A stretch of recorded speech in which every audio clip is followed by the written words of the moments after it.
In today's video, I'm going to teach you how to remove the background from images in Figma. This simple yet effective process will allow you to clean up your images, making them more versatile for your design needs. If you haven't used Figma for this purpose before, don't worry. I'll walk you through every step to ensure you get the hang of it quickly and effectively.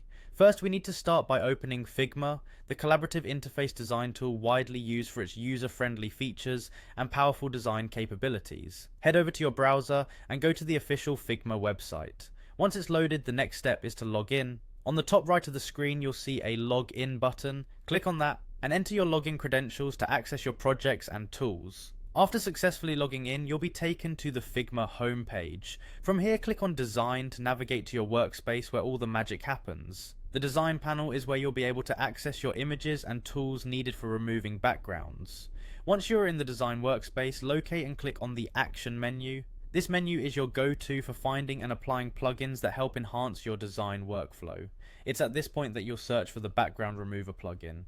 In the search bar within the Action menu, type Background Remover and hit Enter. You should see it pop up in the list of available plugins. Select the Background Remover plugin from the list by clicking on it.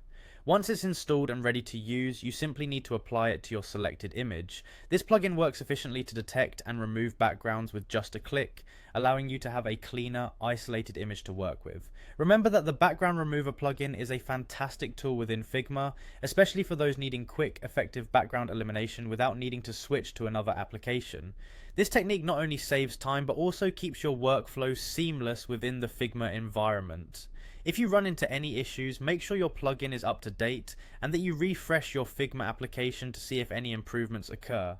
And there you have it, a quick and straightforward way to remove backgrounds from your images using Figma. Whether for web design, user interface projects, or anything in between, having the ability to clean up images within your design tool is invaluable. Keep practicing this method and soon you'll be an expert at optimizing your images for any design project. Thanks for watching and happy designing.